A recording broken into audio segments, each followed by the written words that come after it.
Autoline After Hours is brought to you by Bridgestone Tires, your journey, our passion, and by Lear, a global leader in automotive seating and electrical systems.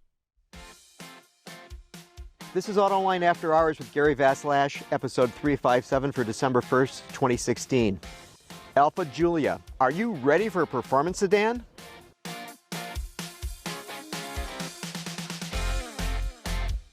Watch Autoline After Hours live at Autoline.tv every Thursday at 3 p.m. Eastern Time. That's 12 p.m. Pacific Time.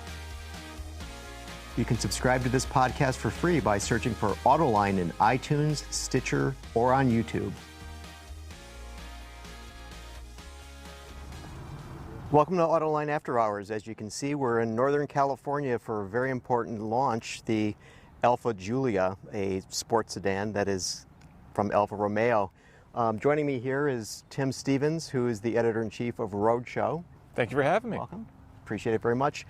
And our very special guest, Reid Bigland, who is the CEO of Alfa Romeo, and we're very glad to have you here with this important launch. Well, thank you very much for having me. So the first thing I've got to ask is, okay, Alfa Romeo in the United States. Give us a thumbnail history. Where's it been? Where's it going? Well, first of all, Alfa Romeo is a legendary brand, as you know. It started in 1910 in Milan, Italy, so it's been over a 105-year history.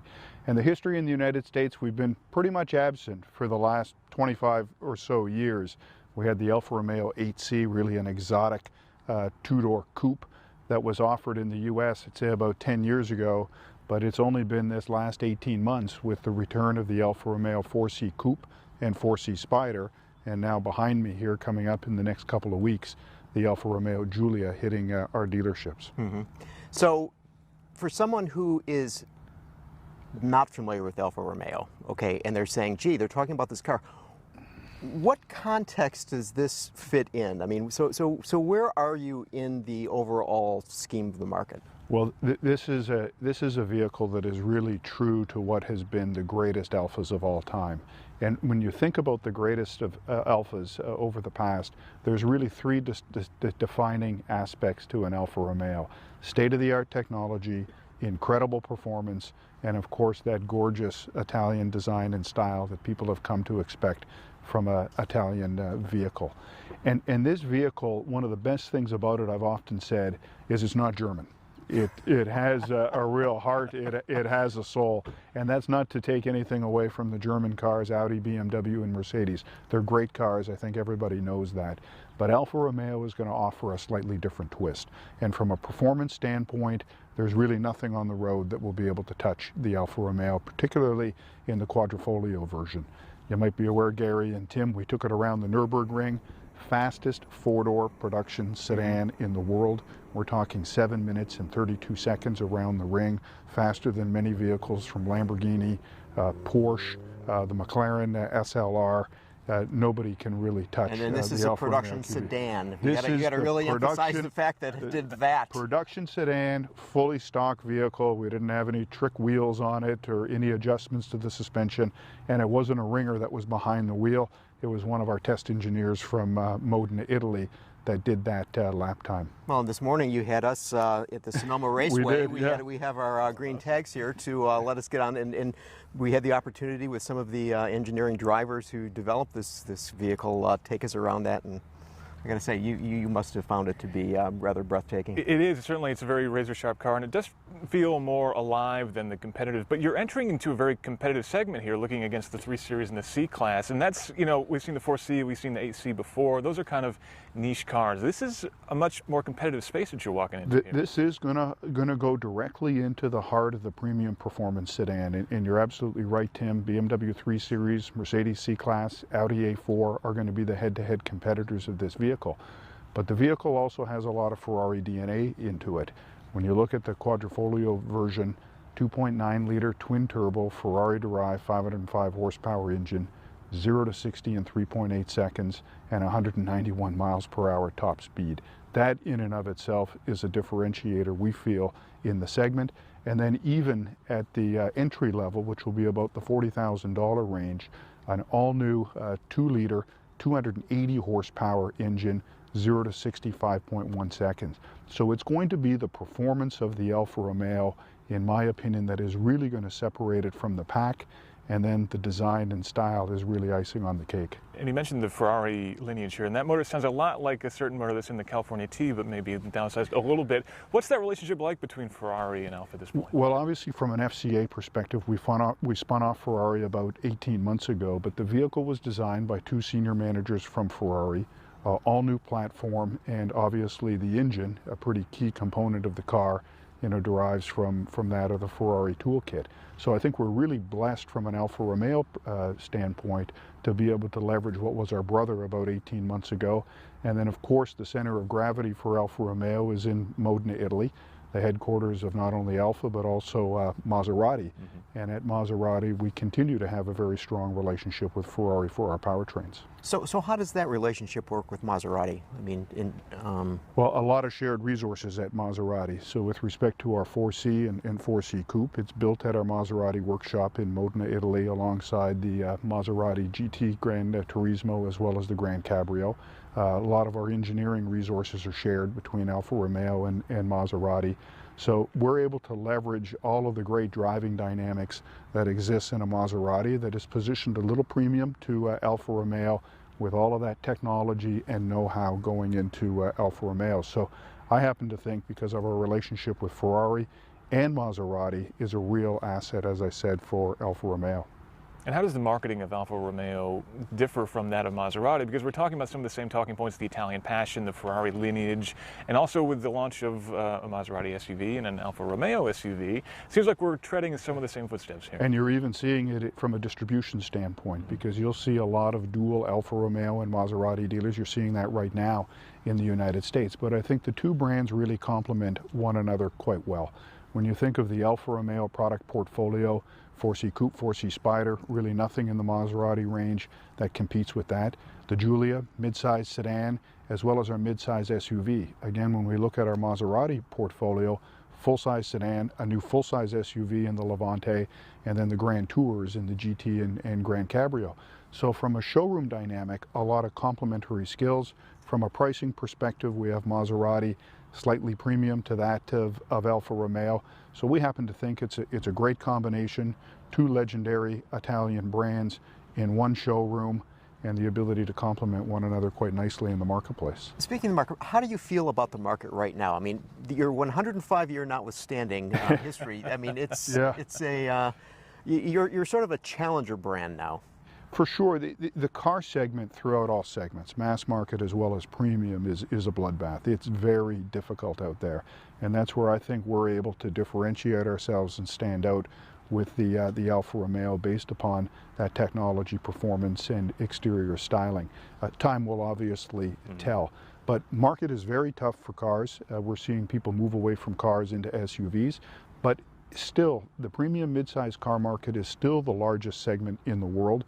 In the U.S. market, represents 23% of all premium car vehicle sales in the U.S. And the second largest segment, at about 20% of the market and growing rapidly, is the midsize SUV market. So within the next 6 months, we'll have coverage between the Giulia and our new midsize SUV in about 43% of the U.S. market. So we feel we have good coverage, one in a very fast-growing segment in the SUV and one in a segment that's under a little bit of pressure. But as I said, we feel pretty good about the differentiated offering we're able to bring to market. Now, we've mentioned the German makes, but Lexus and Infiniti are not giving up on this space. They're certainly not, and they've carved out their own niche. Of course, Lexus has been incredibly successful in this marketplace and really around quality and a safe, reliable car. I think from a sex appeal standpoint... Is that damning with faint praise? I mean, come on, that's...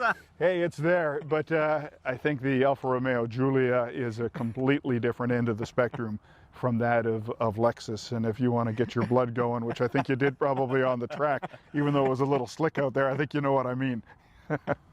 But you did mention quality, and obviously that's something that we think of in high marks from a lot of Japanese sedans. This is a very competitive market, and this is, as a challenger brand, that's something that you have to prove, right? The quality and the reliability of these cars? Well, I think quality is now a given in this day and age. I think if you think back 30 or 40 years ago, some of the differentiators in the marketplace were probably quality and fuel economy.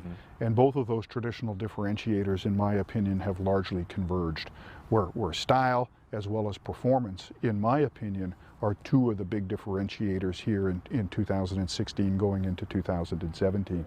And I think when it comes to those differentiators, I think we're at or near the top of the class, obviously from a performance standpoint, and our quality is at a high level in this day and age at Alfa Romeo. That will take some time, though, don't you think, to educate the American buyer that this is a brand that can be trusted, especially since it's kind of been here and gone again and here and gone again for a little while? I think for a brand that's been around for 105 years, believe it or not, we still have to re-educate, the American market, because we've been out of it for so long as to what Alfa Romeo is and what Alfa Romeo is all about. And I think when people get behind the wheel, hopefully they watch shows like this and read articles from opinion leaders, hopefully it'll get their attention.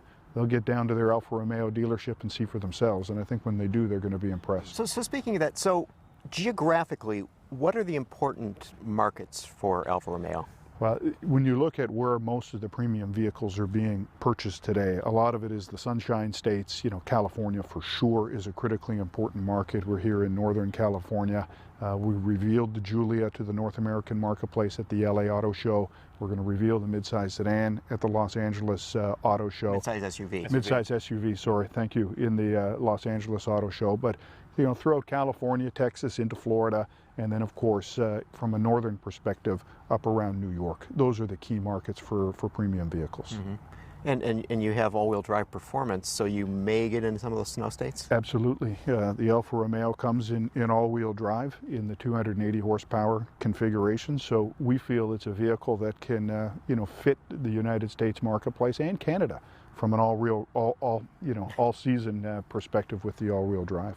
It's always a bit of a delicate balance moving into this SUV territory, but still maintaining that brand heritage, especially when we're talking about sportiness being a key of that. How do you maintain that as we move into a bigger, more practical, more family-oriented car? We have to make sure that the fundamental DNA of Alfa Romeo, and from a performance standpoint, is right there. And we're very confident that when we put the SUV, the midsize Alfa SUV, to its paces, it too will be the fastest SUV in the world around the Nürburgring. Hey, we haven't done it yet, but you just wait and see. And I think it's going to blow a lot of people's Italian socks off when they see the kind of performance that SUV is going to have. Not everybody wears Italian socks, though. Yeah, well, it'll blow their American socks off too. So, I mean, this emphasis on performance, I mean, do you see Alfa as being the true performance brand versus, say, M or AMG or some of the others? I think when you benchmark Alfa and the performance trim levels of Alfa to those vehicles, there's no question. And I think it'll be interesting to see if they want to go and try and beat our record at the Nürburgring. But based upon my head-to-head comparisons of our product with those products, I feel very good about the driving dynamics of Alfa Romeo, beyond that of just the engine, because you need the entire package. Almost perfect 50-50 weight distribution, the steering, front aero splitter, carbon fiber and aluminum throughout in the body construction. That all goes to it as well. So another company that we haven't mentioned is Cadillac, and so their V series, and they talk about the Nürburgring a lot too, and that. So do you see that as being a competitor? We don't see that. We're really benchmarking the European imports for the most part, German as well as the Italian imports, and obviously we're a big part of the Italian imports with Alfa Maserati and even our former sister there in Ferrari. But that's really our competitive set. And I think most of our customers are going to come from a European import perspective. So what is your metric of success?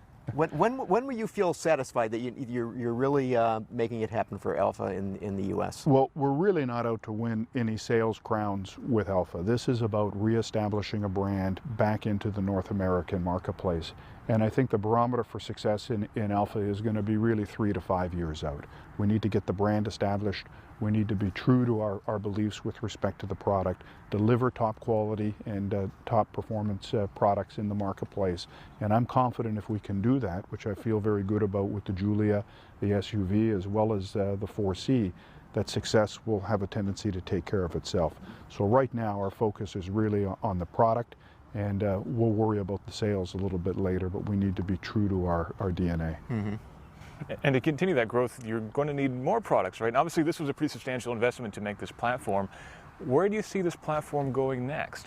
Well, this is an incredible platform. So it will house the midsize SUV, house the Giulia, and we've got a few other things on the drawing board as well that I'm just not at liberty today to talk about. But, you know, penetrating only 43% of the premium market is not that bad, with really, you know, 2 of the 4 main products in the marketplace. But we're looking to go a little bit deeper into that premium performance market. So you're going to have to just stay a little tuned for that. So are all the guys in Auburn Hills jealous of you when you come rolling into the parking lot with one of these? You know, we really keep it very separate from that of Auburn Hills. You know, our Maserati headquarters in North America is in New Jersey. It's not in Auburn Hills, and it's really a separate and distinct group in the Auburn Hills area that is focused in on Alfa Romeo, with most of the engineering, as I mentioned, in Modena, Italy, shared with Maserati, and very little involvement from our mass market operations. And we've done that deliberately from a distribution perspective, you know, completely separate from our mass market operations. The engineering, the marketing, and the brand team is unique and distinct from that of our mass market. And I think we have to do that in order to be credible in the marketplace. Okay, so with that, Reid, thank you very much for being here and for having us out here in this wonderful part of the world and letting us drive that car. So thank you very much. I appreciate it. Thank you. So we're going to take a break and hear from our friends at Bridgestone. Okay, and we're back. We have Richard Cox, Director of Alfa Romeo North America and Head of Alfa Romeo Global Product Planning. Now, I got to ask you, the global product planning, whole world? Whole world, yes. So Europe, NAFTA, and then Asia Pacific, including China. Mm-hmm. So how does the U.S. market differ from the entire globe from a perspective of Alfa Romeo in particular? So we've been selling Alfa Romeo in all the other markets. So in Europe, as well as in most of Asia Pacific and Japan and Australia. But then it's marking its first return back into the North American market after about a 20-year absence in North America. So for the new car, the Giulia, clean sheet, you guys started saying, hey, we've got to come up with something else. So what did product planning do to determine what was needed to help reestablish? So this was really working then a lot with the designers, the engineers, everyone that's in Modena, Italy. The birthplace then, if you will, for Alfa Romeo is in Milan, but Italy is really the home of Alfa. So for this, if we're going to mark a return then for the brand, we want to ensure then that this is a vehicle that really differentiates from the rest of the class. So back to our roots, going back and taking a look at some of the best Alfas in history, and then making sure then we deliver upon those promises of great styling, great performance, and of course a rear-wheel drive architecture that is lightweight, fun to drive. Mm-hmm. We spent a lot of time talking about Nürburgring times with Reid just a moment ago. How important is that from a product planning standpoint? I mean, is that actually a goal of the car to be the fastest in this segment? Yeah, what we want to set aside is, you know, that it is an overall, I think the Nürburgring time is a message overall that this car is incredible balanced performance. So from acceleration off the line, through the corners, this is a vehicle that equally at home, thanks to our DNA switch, you can put it into race mode and it is going to be a high performer vehicle on the track, but at the same time you can also adjust the dial and then make it a very comfortable vehicle for day-to-day, you know, rush hour traffic. Mm-hmm. Now, we mentioned sort of in passing that there are 2 variants of this car, with the top variant being the Quadrifoglio, which I can't Quadrifoglio, say. yes. So explain that car. I mean, the meaning of that name and why that's important to Alfa's history. Yeah, so I mean the Quadrifoglio, that's a name that really dates back then, if you will, to 1923. So we had really a stacked racing team back in the day. So everyone from, you know, Enzo Ferrari, and then really Ugo Savacci is kind of the signature racer at that time.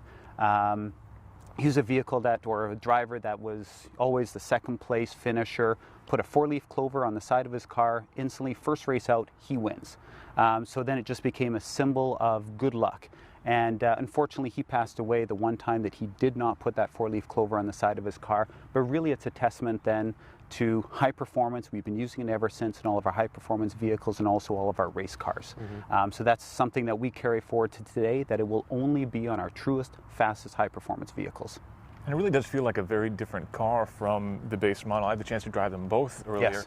And there's a really big difference between the two. I mean, I've driven the M3 versus the base 3 Series, and I've driven the C63 versus the C-Class. This feels like a much wider gap, honestly, between those two classes. Is that really intentional to make this really more of an extreme, more of an outrageous car? Well, I think what we've done is we've tried to ensure then that we, recognizing who our markets is. You mentioned going back to the product planning and, making sure we know who our customer is. So Quadrifoglio customers, they want that all-out high-performance performing vehicle, probably only going to drive it a few months of the year, not rack up a ton of miles. We also recognize that the people who are driving the Giulia and the Giulia TI, they're going to drive this vehicle every single day. So put it in dynamic mode, you can get a lot of that high performance characteristics, tremendously responsive steering, you get the carbon fiber drive shaft, all the lightweight 50/50 weight distribution on the vehicle, but at the same time it is a vehicle you can drive in rush hour and very comfortable every day. Yeah, the transmission is a very nice transmission that you have across the board in these cars. Yes. So they're all 8-speed ZF transmissions. Yep. 100 microsecond. Yes, 100 millisecond shifting. Millisecond. So, yes. so the question is that okay? What is a normal transmission shift at? I mean, it's you would most of the transmissions out there, you're looking at 250, 300, 400 milliseconds. I mean, this is very fast when it comes to shifting, and it's also you can make it very smooth, or just by adjusting the DNA switch, you can also, give you that kind of kick in the back so that you really feel it, especially in the Quadrifoglios. I'm sure you saw today out on the track. It's a vehicle that it's got the signature gargle from the exhaust that kicks back every time upshifts or downshifts, that signals this is a high performance vehicle. And I have to ask, manual transmission available in the U.S.? No manual transmission in the U.S. And I think part of that, if you look at it, number one, I mean, declining sales of manual transmissions. And really, I think the other side of it, the new manual is the paddle shifters on the automatic. You can put it in manual mode. You are in complete control. You get the benefit of 100 millisecond shifts, and you control upshifts and downshifts. There's no intervention. And that is totally true. I was bouncing out the rev limiter in the car earlier today. So I can totally vouch for that statement. so why a sedan? So I think the first thing is it is the largest premium segment globally and also in the U.S. marketplace. And then also at the second time, the second largest then is the midsize UV. So we're going after the heart of the market. We've got the 4C that's covering the specialty segment, which is really kind of, part of Alfa's heritage, performance and race cars, and now going after the largest segments in the marketplace. Mm-hmm. Now, speaking from the point of view of your global product planning, yes. China, does this car have a role there for Alfa? Yeah, it does indeed. If you look at the largest segments then in China, the full-size sedan or E-sedan has traditionally been one of the largest, but right behind it is the mid-size sedan segment and then the mid-size UV segment as well. So whether it be in the European marketplace, where of course they also have a couple of other, hatches that are very dominant there as well, we've got players in those segments, and then our global vehicles are the Giulia, the new mid-size UV, and then the 4C. What sort of trims are Chinese buyers looking for versus the rest of the world? Are they looking for the Quadrifoglio, the extreme performance, or is it a different sort of mix that they're going for? It's going to be a smaller percentage of the sales. Probably the highest percentage would be here in North America, followed then by Europe, and probably lastly in China.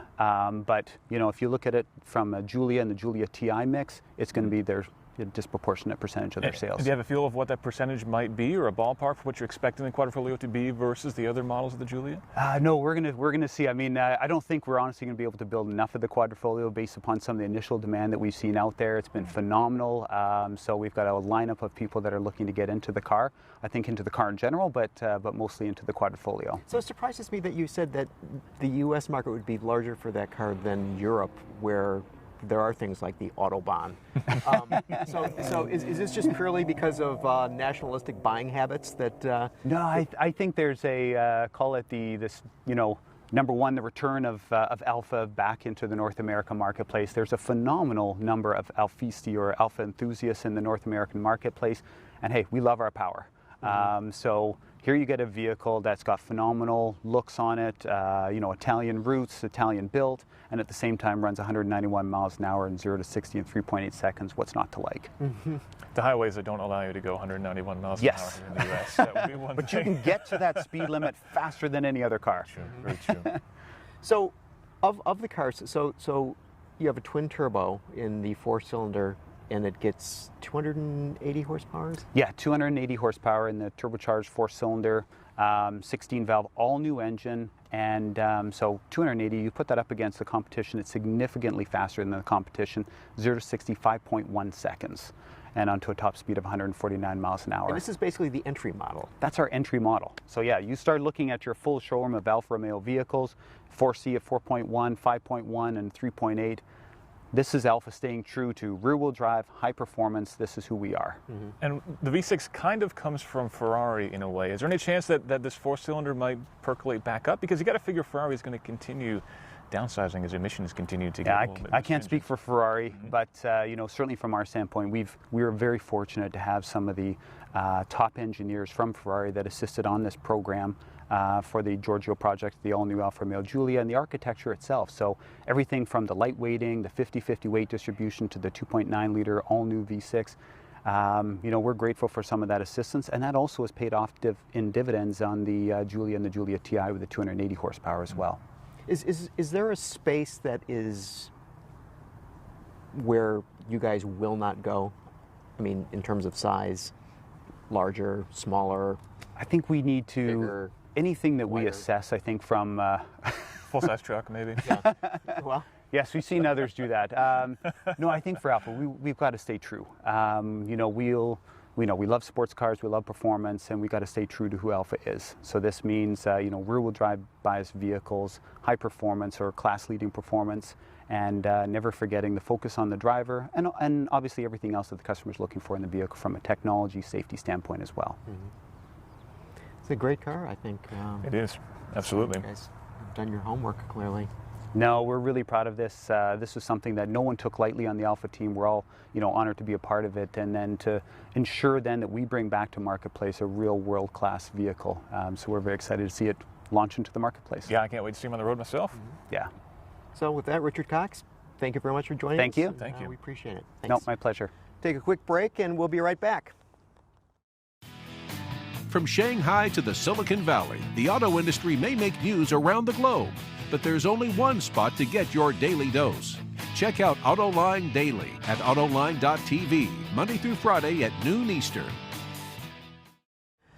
And we're back. So we're joined with another very important player in the development of the Giulia, Fabio de Muro, who is the vehicle line executive for the vehicle. Yes. So welcome to the show. Thank you. And Tim, why don't you start and ask him about those carbon fiber. Yeah, I want to talk about all the detailed, nerdy engineering bits of the car, but talk me through the engineering of the car. This is a whole new platform. What are some of the key features that differentiate this car from the 3 Series or the C-Class or some of the others in the segment? Yeah, we have been focused from the beginning on some peculiar, especially on the material, and then also on some chassis dynamic key performance have been established through a very important new unique contents on this vehicle. So starting from the material side, for example, something is unique on this vehicle is the transmission shaft. It's done in full carbonium. That has been done for weight, of course, to reduce the weight of the vehicle. That's been one of the key factors along the development of the vehicle from the beginning, but also because we want to have something that will allow us to give us something unique that is important for this car, because the brand needs something from the beginning to be established as absolutely unique into the market, into the competition. Besides the material, there are some unique and special contents, technical features, like the chassis, the main control. This basically is the brain of the car. It is a module that for the first time we have put in our vehicles into the car that controls the active system controls of the vehicle, controls the torque vectoring, controls the active shaft, the active shutter, and also the suspensions. And as the brain of the man, the brain of the car is this module interacts with all this module, taking the input from the road, taking the input from the driver, and giving contemporary to all the other modules the best signals, the best input to have always in mind the best driving performance for the driver. So as you're driving the car, it keeps the car stable. It sends the power to which wheel would be correct. Most beneficial. Feels the input from the wheels, for the sensors, the input from the steering wheel comes from the driver, any kind of dynamic lateral input that will come. So all this input goes to the chassis control unit that of course interacts with all the other modules to give the best driving performance. So there's one system that controls everything, making all the decisions and bringing the car together into Correct. kind of a homogeneous package. And But there's something we saw on the 488 as well that they've just deployed. Is there any family lineage there? No, I don't think so, that we have a family lineage. Another system that is unique on this vehicle is the integrated brake system. So for the first time we have integrated the braking system with the booster, having one single module. And again, this has been done for packaging reason. This has been done for light weighting, because again the weighting was one of the key factors of success of this vehicle, and is unique in the world. It's the first time that this application is done, and the Alfa Giulia has it. So, you know, before we leave the materials, I mean, so the carbon fiber just is not used for the drive shaft. I mean, you've got we have body panels, several components. So the front fascia. We have on the QV version, we have the roof, we have the hood, and it's important to say why the hood has been done in carbon shaft, because because the weight of the engines on the V6 is higher of the 4-cylinder, and of course to counterbalance a higher weight, we have put the hood in carbon in order to reduce the weight of the front, because to reduce the weight of the front is very important. Of course, the engines has been done all in aluminum, so we have done the best that we can to try to reduce the weight on the front. But doing that in the carbon fiber will further decrease the weight in that area. And these are not the only parts that are done in carbonium on the QV version. So there are other ones that we have done. So the side molding are in carbonium and other components. And then you have some aluminum, not only for the engine and suspension, but yes, the door, for example, are done in aluminum, and this is also has been very important for weight. And there are also other components done in aluminum. And so how big of a factor is weight in the performance of a car like this versus outright power? Because there's no lack of power in this car either. Absolutely. This is crucial, because for fuel economy we need to balance, of course, from one side the top performance. On the other side we need to have the right lighter weight as possible. And it's also important to say that decreasing the weight sometimes goes in contrast with the higher rigidity. But using this special material, keeping in the right place, we can have torsional stiffness, as important it is, with a lightweight, balancing both things together. And this is one of the key success to have the best driving response, the best drivability from a car. Well, it seems to me there's a third element, which is aerodynamics. So we have power, weight, and aero. Yes. So we've talked about how this has Italian design. Now, did the stylists come to you and bring you a package that was very exotic, and you said, "Guys, no, this is not happening"? Well, yeah, the CD, the drag efficiency, has been one of the key success of this vehicle. On the QV version, we have reached something around 0.2223. Wow! And also we have also been able to do with this active splitter in the front a very successful behavior of the car, because that is also controlled by the chassis control unit. And when we need more less drag efficiency, the active splitter is activated, giving a different behavior to the car where required. It actually has practical applications too. I mean, we're used to race cars kind of dragging their nose along the road whenever you go over a speed bump or that kind of thing, but the splitter on this actually lifts up at lower speeds, so that has a practical consideration too. Right. It helps the insurance costs. A little bit. Now, we talked about the torque vectoring rear differential a bit before, and that surely makes the car a little bit more agile feeling in the corners. Yeah. A lot of manufacturers are bringing rear steering into cars like this. Was that something that was ever in consideration for this car, or something that would benefit it? Yeah, from the beginning we have taken in consideration. The torque vectoring has a really good benefit, because with two clutches is capable to give from 0 to 100% of the torque to one wheel, differently from the other wheel. So every wheel can go from 0 to 100% independently. It is very important to have the best dynamic possible on a vehicle like this. You talked about the development of this car really focused on the driver. Could you talk us through what you did to make sure that this truly is a driver's car? Correct. So at the beginning, first of all, this pool of technical engineers, they came from some from the Fiat group, very specialists, very enthusiastic people. Other one came from Ferrari. they came together in Modena, think about from zero, from scratch, okay, what we need to do to make the best car ever from a driving perspective. And starting from there, they started to think about technology, unique contents and so on, but most important than that, they've been focused from the beginning from who is most important of all is the driver. So how to be sure that the driver will really experience the best performance when the car will be finished, and that sometimes it's too late. When we come into the industrialization phase, we found, okay, this is what we didn't want to do. To be sure that the driver was really focused and was really at the center, a very special virtual simulator has been used at the beginning of the project. This virtual simulator has been correlated with the real feeling that subjectively the driver can experience driving the vehicle with the characteristics of the vehicle in terms of structural rigidity and so on. And so what happened was that we called some driver that tested some vehicle. Then these input data were embedded inside the virtual simulator, and changing parameters inside the virtual simulator, they will be able to feel into the virtual simulator what can really be in the future be experienced by the real car. And doing that in advance, we have been able to focus on the real package, the best package, to find the best balance between suspension, damping, structural rigidity. Then when we went in production, they were successful. And for a timing for a program where the timing is important, it's really important to catch the right package from the beginning and not start doing several loops at the end and then be lost. So you had the subjective input of a driver. Correct. And then you took that inside the virtual simulator.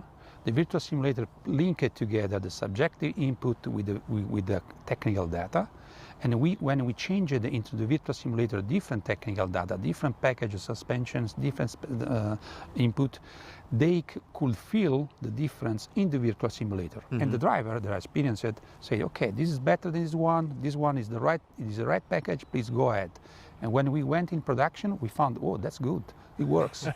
That's pretty fascinating to me because, you know, as an American anyway, we think of an Italian car being built with passion and being built with artistry, but not being built from a driving simulation, you know, a digital simulation of the real world. It's pretty fascinating to me that that's actually the origin of what we see behind us now. Think about that. The original team has been done by people that came from Ferrari. They have a completely different mind, different vision. Mm-hmm. And this has been one of the key success of this team, of the development, because they brought inside what they do generally for this fast car. And this has been good for us, good for everybody. I think it's good. So with that, Fabio Di Muro, thank you very much for your time. Thanks. Appreciate it very much. Thank you. So we'll be right back. We're going to hear from our friends at Lear. Lear Connexus offers a parental controls application with geofencing that sends notifications regarding driving behavior and location, including curfew alerts, acceleration alerts, and speed alerts. All delivered to a smartphone application that includes vehicle location, driver notifications, and a report card of driving history, including notifications when predefined geographic boundaries are crossed. For more information, visit Lear.com. Okay, we're back. Tim and I are now joined with Rebecca Lindland, who is the Senior Director at Kelley Blue Book. Rebecca, thanks for joining us. Thank you so much for having me on. And we're going to be talking more about the Alfa and Tony Quiroga, who is a Senior Editor at Car and Driver Magazine. Yep, thanks for having me. Based out here in Los Angeles. Not sunny California. No. So Tony, thanks for joining us. Thanks for having me. So, okay, so we've been talking all about Alfa Romeo, we've been talking about the Giulietta, so we've had Reid Bigland on talking about it, Richard Cox, Fabio Di Muro, so we've sort of like stepped it down. So I'd like you guys to talk a little bit about how you see this car fitting into the market. Now, Rebecca, you know all about markets, and so that's why we have you here. And Tony, you've driven more than a fair share of vehicles. Yeah, the competition, for sure. Over that, and then Tim, of course, is our resident expert on technology. So, Rebecca, let's start with you. And where does this fit into the market? I mean, it seems to me that this is a huge challenge that the Alfa Romeo team has. It definitely is a challenge, but it's not insurmountable. I mean, one of the things that, driving the car today, it's really different than a lot of the stuff out there. And you know, cars, especially in the mid-size luxury sedan segment right now, it is very challenging, as Reid mentioned, but it still is also the largest segment still, and especially globally. And that's one thing that we have to look, when we think about brands like Alfa, we have to think about them on a global basis. There is demand in other parts of the world for this type of vehicle, and they've done great with economies of scale, making a vehicle that is appealing to the U.S. market with all-wheel drive, which is really important. I live in Connecticut, and all you really see from the other manufacturers are, you know, setups of all-wheel drive.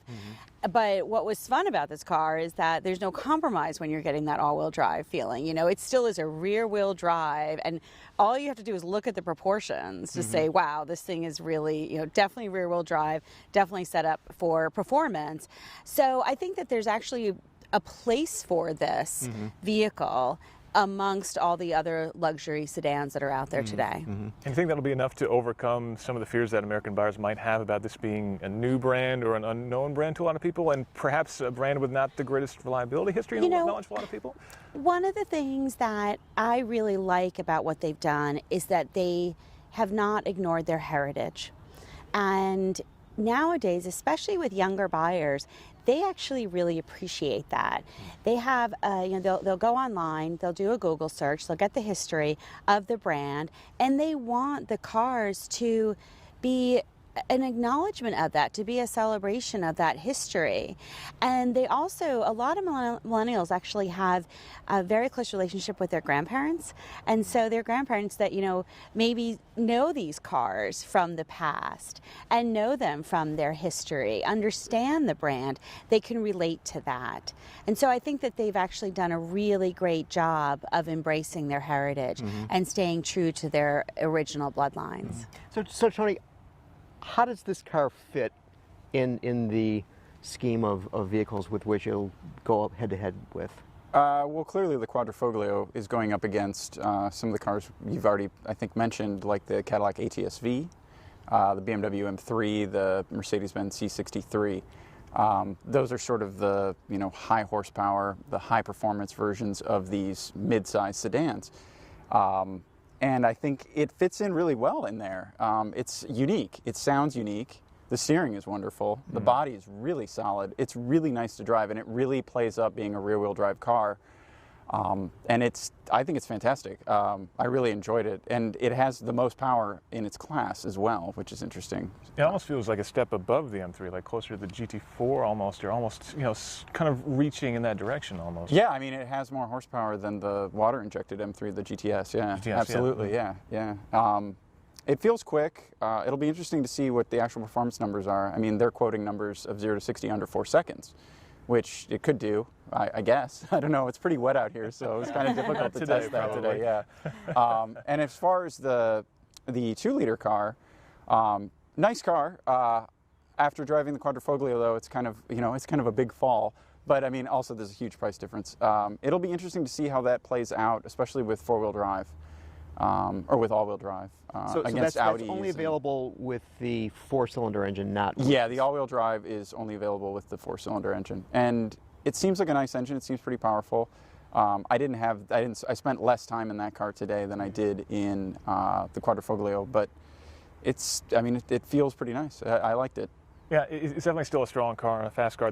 The turbo lag was much more noticeable in that engine than in the 6, but definitely the power delivery is still strong. It's still a very, very quick car. And yeah, it still likes to rev, and it still makes a nice noise, and it plays that up in the ways sometimes the Germans sort of downplay it. You know, the thing that I found to be most noticeable in terms of driving this car was the seating position compared to some of its competitors. It seemed more of a sports sedan, okay?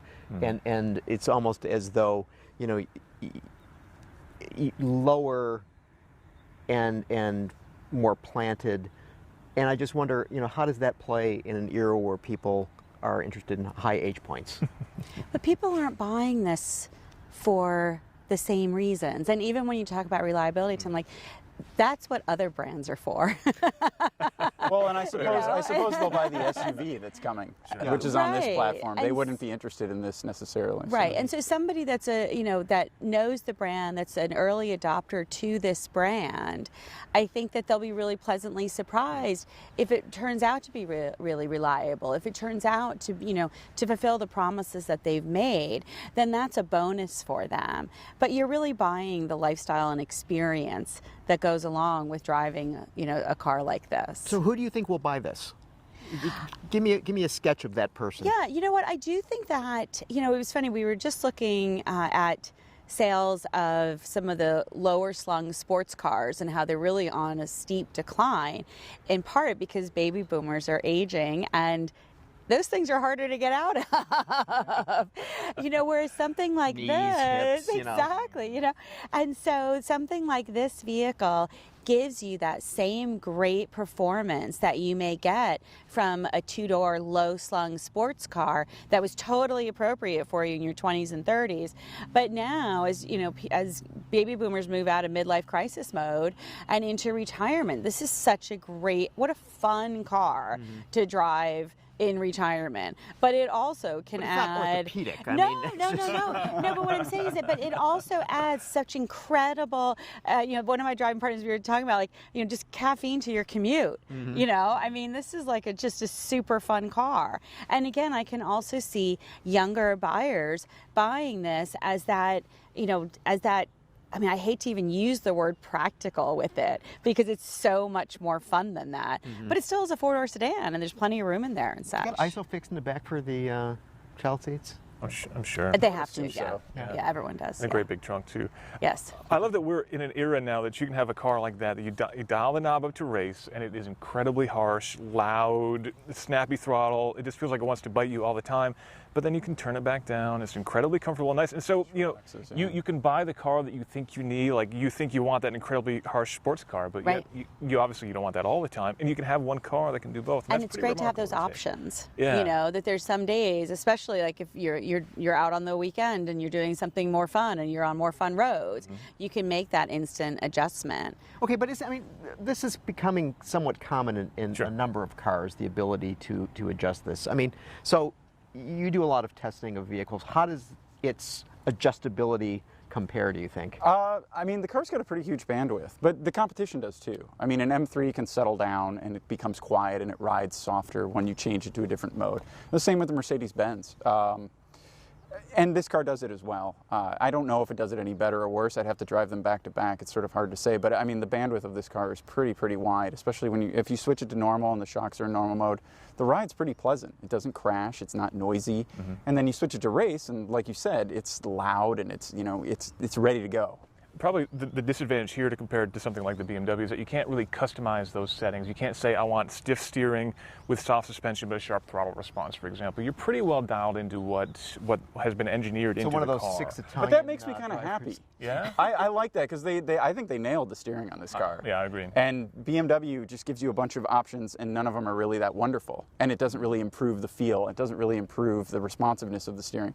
This car, as soon as you get in it, that was one of the things, before I left the parking lot, I was like, whoa, this feels different. And it feels really sharp, it feels really connected, it feels really, really nice. And that was sort of amazing to me. So do you know what kind of steering gear it has in it? It has an electromechanical assist. And it's a rack and pinion rack. It's a rack and pinion. And so how does that compare with what you would find in a BMW or a... Well, that's what everyone's gone to at this point. It's all tuning. It all comes down to tuning.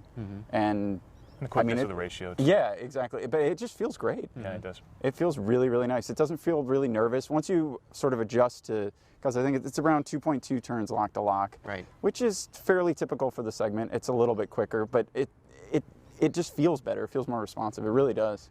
So speaking of tuning, now one of the points that they were making was that there's a center knob to control the technologies. So Tim, you got to talk to us about the interface in that car and what you think about it. Right. So in the higher end spec, there's an 8.8-inch display, which is a non-touchscreen. So your sole means of control is the dial in the middle, which is very similar to the command system from Mercedes or the iDrive from BMW, that kind of thing. It's a lot more limited than those systems. It doesn't have the depth of features that a lot of them do, but it is very easy to use. It has a lot of quick functionality. You can push push the knob up, for example, to get to kind of this quick list of all the major features you want to, navigation and audio and tuning, that kind of thing. So it's pretty quick and easy to use. It doesn't have, you can't go into 15 levels of depth and customization like you can in Command. But you also don't get lost down in there as well, which, you mentioned you can kind of tune the BMW to be what you want it to be, but you can also kind of make it feel kind of awful. The same thing with the navigation system and everything else. It doesn't have the depth of features that you might want if you're a real power user, but it also won't leave you buried in some submenu without finding a way to get back out. So, I mean, I just was driving in an Audi Q7 last week, and it has a knob, and you move the knob around, and I mean, now I didn't find that to be too deep to get things done, right. And and they're using Google technology and so on and so forth. I mean, that isn't in this car. I mean, right. So is it just the nature of a sports sedan versus more of a mainstream vehicle? I think it's more of a nature of more of a niche manufacturer at this point. It doesn't have the partnerships, it doesn't have Google integration, doesn't have CarPlay and Android Auto, that kind of thing. It doesn't have the active data connection to be streaming things like satellite imagery and Google Maps like you'd find in Audi. And it doesn't have the overwhelming selection of input methods. You only have that knob. Like in Audi, for example, you'll have the knob, you can spell things with a touchscreen, you can use the touchscreen, and in the BMW 7 Series, you can use gestures and things like that too, and presumably in the 5 Series as well. You just got that knob. So if you like it, that's good. If you don't like it, I think it's a conscious decision too, because I mean, in the Maserati, you have that FCA screen that's also in the Charger and the Dart.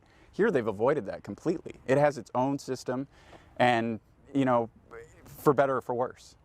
It doesn't look like the one in a $20,000 Dart or a $25,000 Charger, but you lose some of the functionality, you lose some of the richness in the screen. The map doesn't draw as quickly as you might hope, and you don't have like the touch control that you do in the Audi and I think the Mercedes. So you lose some of that, but then you also get a unique interface, which it doesn't remind you that you're in a Chrysler product like sometimes the Maserati does. Exactly. So how important is technology to customers for vehicles like this? Do you think at all? I mean, technology that is interfaces versus technology that is wonderful steering. Right. Kelley Blue Book runs a survey every quarter called Brand Watch, and we look at 12 different factors and people rank them based on importance. And in luxury sedans, it actually generally ranks in the lower 2/3 of the 12 factors that we look at in terms of technology. There's others that are much more important for consumers. Obviously, durability, reliability, safety, driving performance, looks, exterior styling is a key one as well. They want that emotional. They want that combination of emotional and practical features. And I think also, nowadays our phones are doing so much for us when it comes to navigation, when it comes to some of those features. And so if you can get your phone connected, for a lot of people, they're pretty good with that. Did you guys try connecting your phones? I did not. I didn't get a chance to. No. That's such a big thing in Consumer Reports quality index too. Right. It was like that dings people that if it's a difficult process. And I wish I had tried it. I think I might try this evening. From a Bluetooth perspective, it's pretty easy. It's the same thing as everything else. But unfortunately, like app connectivity, something that's lacking compared to right. There's no Apple CarPlay and there's no Android. Right. Yeah. But you do have some of the more active technology, safety features, a lane departure warning, that kind of thing. Which interestingly, I found it activates the speaker, so it lets you know by sound. It doesn't buzz or chime or anything. But it uses the left speaker if you're wandering left and the right speaker if you're wandering right, which is kind of interesting. Oh, that is interesting. But it's not an active steering thing where it won't push you back into the lane as well, which is so good and bad. What was the nature of this noise that you heard? It's almost it's almost flatulent sounding, actually. It's kind of a low rumble sort of thing. I thought that was my co-driver. I kind of had to excuse myself and say that was not me. That was the active safety system keeping us. So it kind of mimics a rumble strip type sound. It's a little bit of a rumble strip kind of noise. That if I think I was off on the car I drove. Yeah, you did have so to it was all blamed on me. That was a bit of a surprise, and it required a bit of explanation between myself and the co-driver. So you were suggesting that cars like this are not necessarily a primary purchase. Yet, I mean, if you get the 4-cylinder base version, I mean, it can be for sure. Isn't that like a car that anybody could drive every day? And right. And it's got good fuel efficiency and start-stop system. Yeah.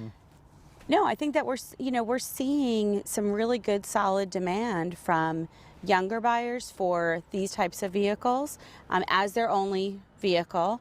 And then, as I said, I feel like there's a lot of appeal across different generations and male to female as well, because I see it as a safe car. It's a lot of fun to drive, and again, if you've got a commute going on, what fun would this be?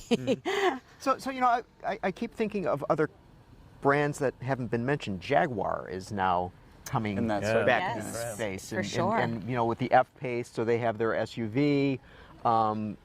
So I mean, that F-Pace, I drove it a couple weeks ago, and that was easily my favorite ride of the day. I mean, I loved that thing. It was such a sexy SUV, and from a female perspective, I felt like it did everything I wanted it to do from a practical standpoint, again, but it was so emotional. Like, I absolutely fell in love with the high belt line. I sat and I was like just all cozied up in there. And I absolutely loved it. So what do you think about, so they've got a new platform, they've got new engines, They do. Right now they're all 6 cylinders at this point in the XE. They're yet to launch their 2-liter turbo, so that'll be interesting to see how that plays against that.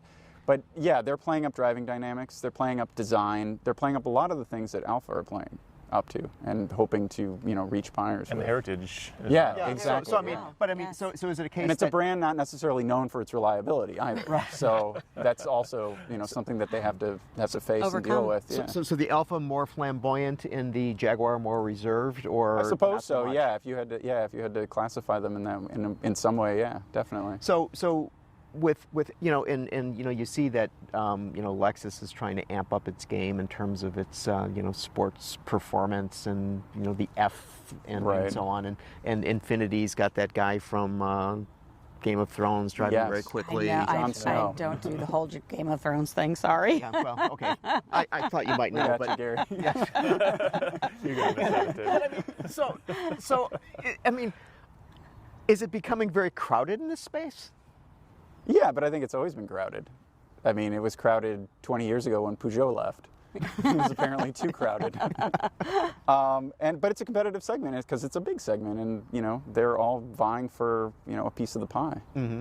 And then we've also have Genesis coming in as well at the other end. But I actually really like the portfolio that Alfa has put together. I think that like Jag, I think that they have to have an SUV to be competitive, because the demand for especially smaller luxury SUVs is it's growing and continuously. And so I like the fact that they've got several different options for consumers in the showroom today. Mm-hmm. I think that will serve them really well. It's sort of like the Maserati plan, just for $30,000, $40,000, $50,000 less. Exactly. So Tony, when Reid was talking about how this is going to be the highest performance SUV, now this is going to be shown after the vehicle's launch. We don't know what it's called at this point.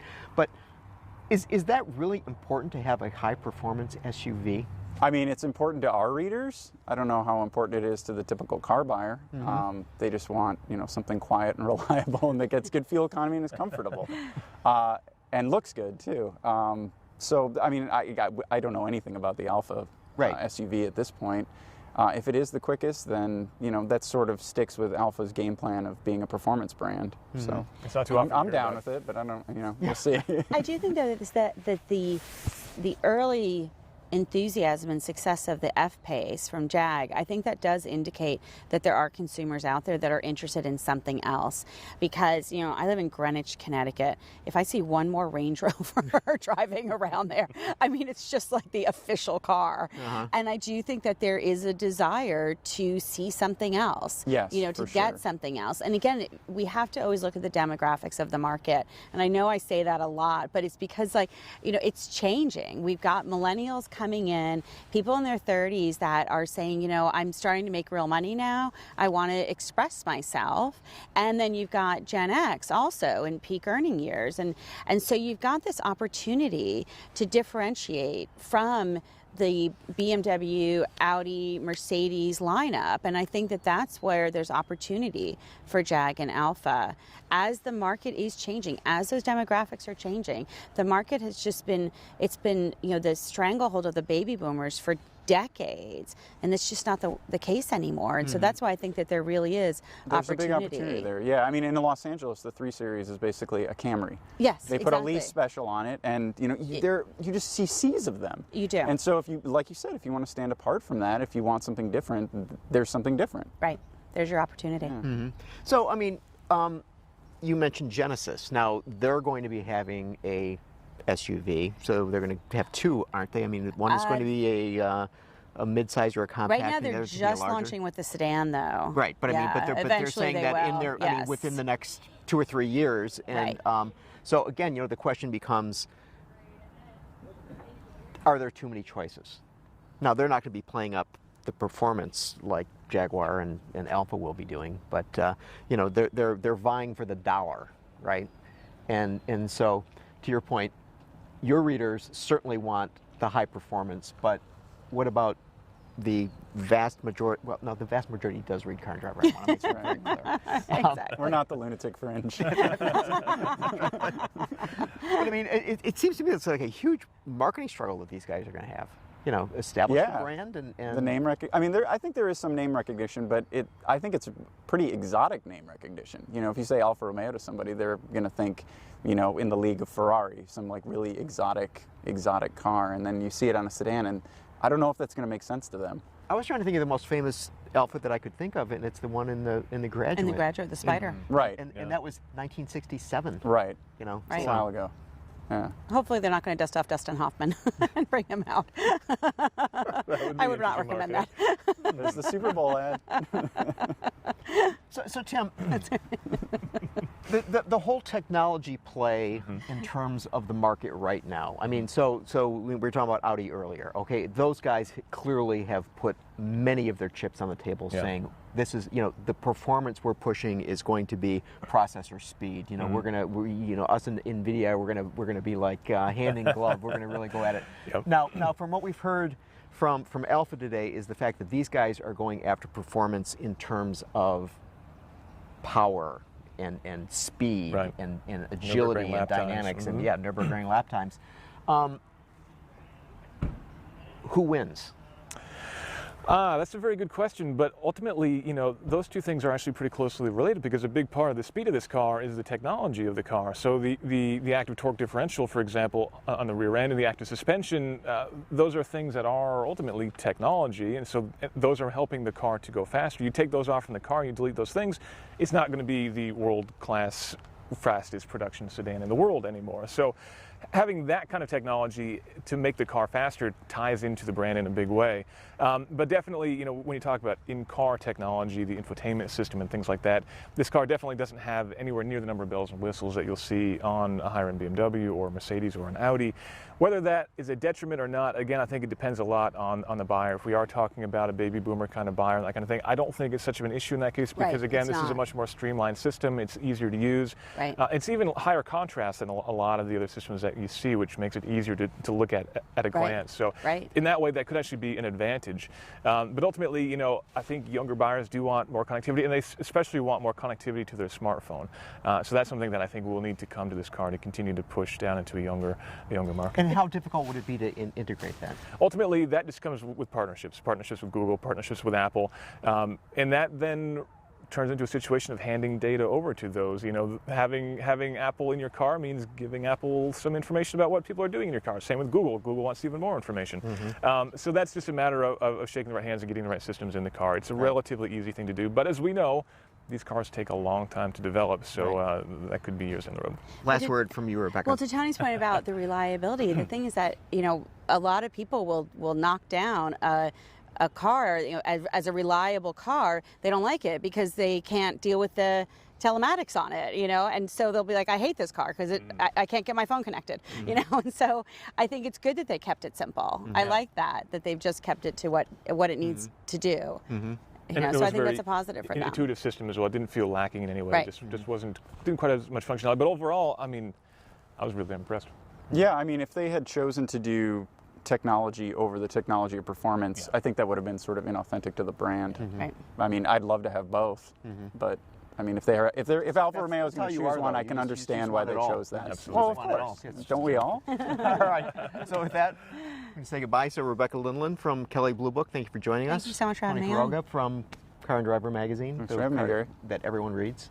That's right. And Tim Stevens from Roadshow by CNET. Thank you very much. So join us all next week, and thank you very much. Thank you. Autoline After Hours is brought to you by Bridgestone Tires, your journey, our passion, and by Lear, a global leader in automotive seating and electrical systems. Visit our website, Autoline.tv, where you can watch us live Thursday afternoons, get your daily news fix with Autoline Daily, and in-depth analysis and interviews with Autoline This Week. There's all that and much more at Autoline.tv.